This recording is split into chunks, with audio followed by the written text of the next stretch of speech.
وما أرسلنا من قبلك إلا رجالا نوحي إليهم فاسألوا. Silakan. Menarik Ustaz, pembahasan tentang al-wasyi dari Ustaz.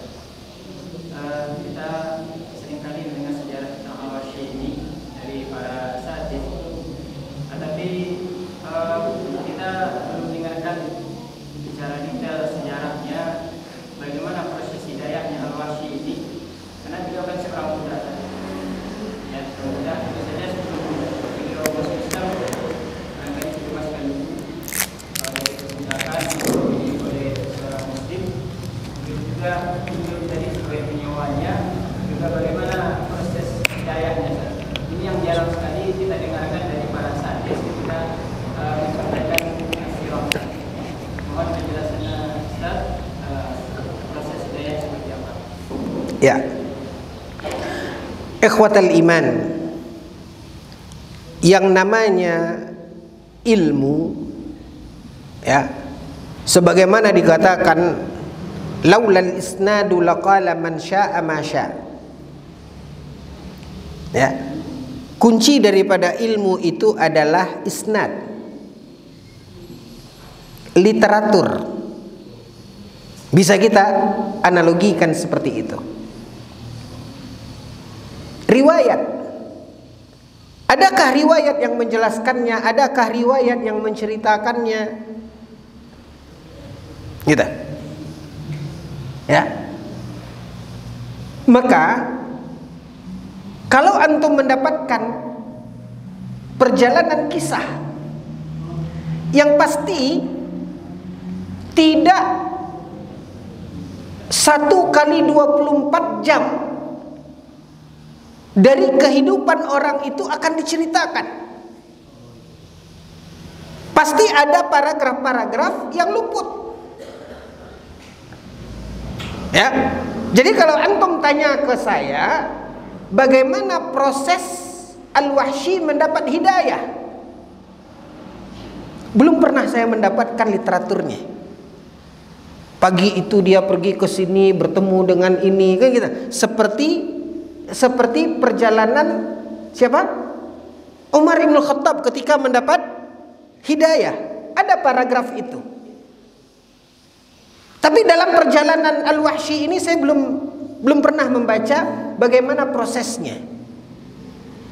Tapi apa yang antum sebutkan tadi, apakah ada sebelum dia masuk beriman, dia dibebaskan dari perbudakan, dia dimerdekakan atau seperti apa? Ikhwatal iman, terlepas apakah dia dibebaskan dari perbudakan atau dia masih budak, tidak menghalangi seseorang untuk beriman keadaan dia sebagai budak. Apa contohnya? Contohnya kisah Mughith dan Barirah. Siapa lagi itu? Gitu.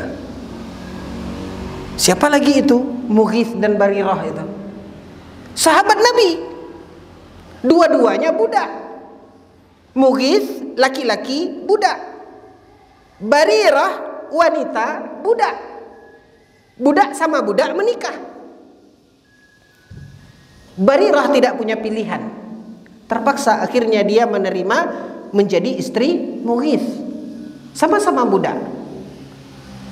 Dan kedua-duanya beriman.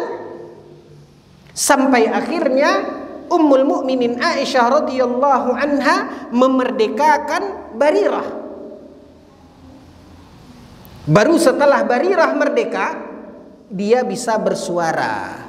Dan ternyata dia tidak menerima dan dia tidak sudi menjadi istrinya Mughith. Maka dia tidak mau lagi jadi istri Mughith. Sementara Mughith cinta mati kepada Barirah. Nah, panjang ini kisahnya. Kalau kita ceritakan lagi jadi episode berikutnya. Ya. Tapi intinya di sini ingin saya garis bawahi bahwasanya apakah seseorang itu budak atau seseorang itu merdeka tidak menghalangi dia menjadi seorang yang beriman. Nah, saya tidak tahu persis apakah dia dimerdekakan, bagaimana detik-detik proses dia mendapat hidayah termasuk juga Hindun. Saya belum mendapatkan literaturnya dan saya tidak berani untuk mengarang-ngarang ceritanya. Jadi seperti itu. Ya, bagaimana prosesnya? Tapi bisa kita jawab bahwasanya tidak harus dia merdeka baru dia bisa beriman, enggak. Karena budak bisa saja mereka itu beriman seperti Barirah dan Mughith tadi.